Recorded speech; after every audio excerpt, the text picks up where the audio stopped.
దానికి సంబంధించిన నిర్మాణాలు కూడా మొత్తం తొలగిస్తూ ఉన్నారు. ప్రక్రియ మనం లైవ్లో ఉండగానే స్టార్ట్ అయింది. ఒకసారి ఆ స్పాట్ చూడండి. స్పాట్లో చూస్తే మీకు స్పష్టంగా అర్థమవుతుంది ఒక కూల్చివేత ప్రక్రియ. మీరు ఒకసారి చూడొచ్చు.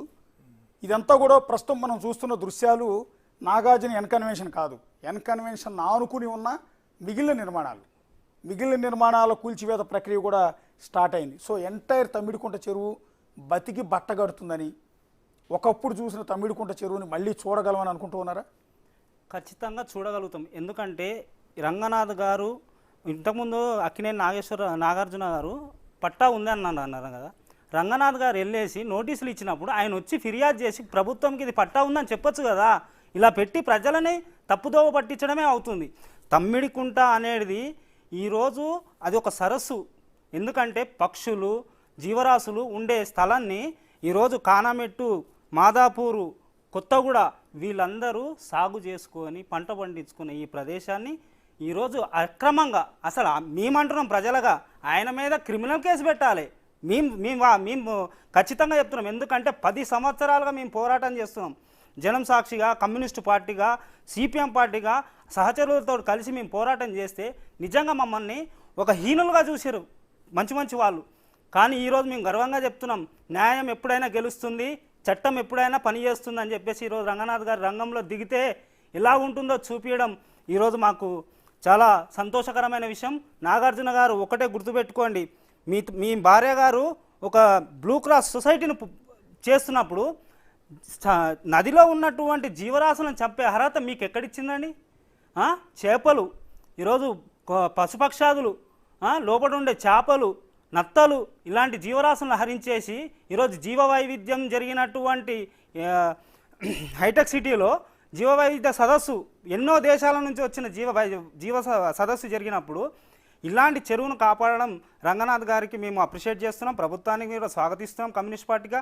ఇప్పటికైనా ఇంకోటి విషయం ఏంటంటే, ఈ తమ్మిడికుంట చెరువు నుంచి వచ్చే పైన ఈదులకుంట నుంచి వచ్చే తమ్మిడికుంటకు గొలుసు కట్టు కాలువ ఉంటుంది. అది కూడా ప్రధానంగా రంగనాథ్ గారికి మేము చెప్తున్నాం. ఇంకో విషయం ఏంటంటే అధికారులు మెయిన్గా రెవెన్యూ అధికారులు, అసలు రెవెన్యూ అధికారులు తీసేయాలి. రెవెన్యూ అధికారులు డిపార్ట్మెంటే తీసేయాలి. ఈరోజు జిహెచ్ఎంసీ అధికారులు కానీ, రెవెన్యూ అధికారులు కానీ, అదేవిధంగా ఇరిగేషన్ డిపార్ట్మెంట్లో సంబంధించిన వాళ్ళందరూ ఎవరైతే సహకరించిర్రో రంగనాథ్ గారు ఇమ్మీడియట్లీ వాళ్ళపైన ఎంక్వైరీ వేయాలి. ఎంక్వైరీ వేసి వాళ్ళు కఠినంగా శిక్షించాలి. రంగనాథ్ గారు దిగితే అధికారులకు ఇది పడాలి. అది పడితే తప్ప ఈరోజు సక్రమంగా పనిచేయరు. లేదో ఏదో చిన్నోడు తెలుసో తెలియక ఒక గుడిసేస్తే పోలీస్ యంత్రాంగం, రెవెన్యూ యంత్రాంగం దిగుతుంది. ఇలాంటి ఇంత కళ్ళకు బట్ట బయలుగట్టు కనబడుతున్నట్టు ఎన్కన్వెన్షన్ని ఒక్క అధికారి ముట్టలేకపోయాడండి. 10 సంవత్సరాల పోరాటం అండి మాది. మేము ఎన్ని పోరాటాలు చేస్తే ఈరోజు మాకు ఈ ప్రతిఫలం దక్కింది.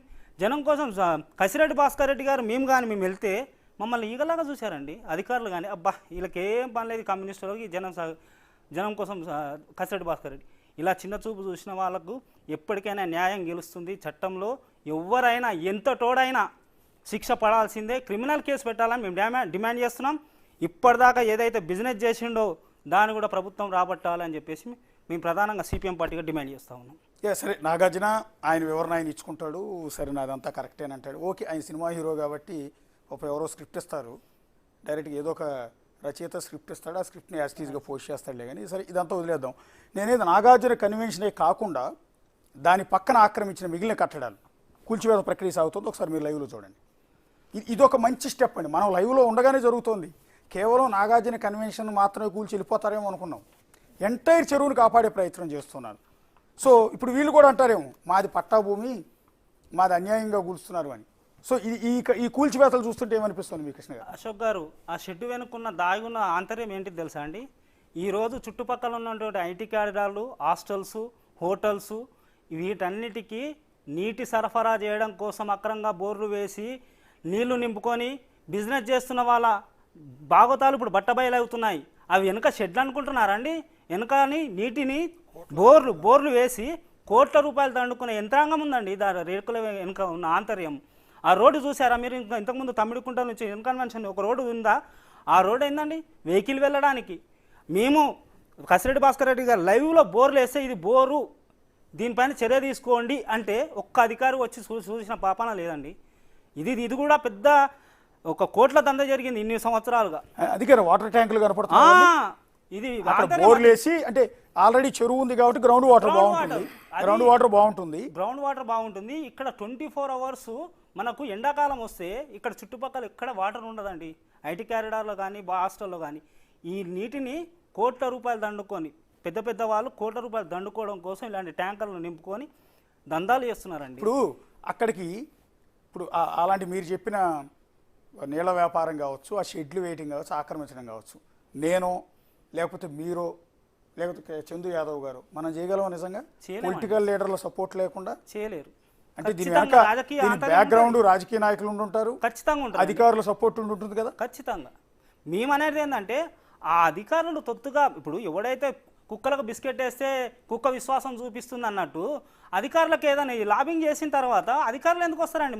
మేము కంప్లైంట్లు ఇచ్చుడే సరిపోయింది. ఎంఆర్ఓ ఆఫీస్ చుట్టూ తిరగడం మేమైతే వాళ్ళు కోట్ల రూపాయలు సంపాదించుకొని పెద్దగా భవనంతులు ఇలాంటి అక్రమాలు చేయడానికి వాళ్ళకి ఇంకో ఆస్కారం దొరుకుతుంది. ల్యాండ్ ఓనర్స్ కూడా వేరే, వాటర్ బిజినెస్ చేసే వాళ్ళు వేరు ఉన్నారు, వాటర్ ఆ ల్యాండ్స్ ఓనర్స్ వేరే ఉన్నారు. అదే టోటల్గా బ్యాక్గ్రౌండ్ పొలిటికల్ సపోర్ట్. పొలిటికల్ లీడర్ల సాయం లేకుండా మీరు నేను వెళ్ళైతే అక్కడ అలాంటి దమ్ము ఆ ధైర్యం ఉండదు మనకి కదా.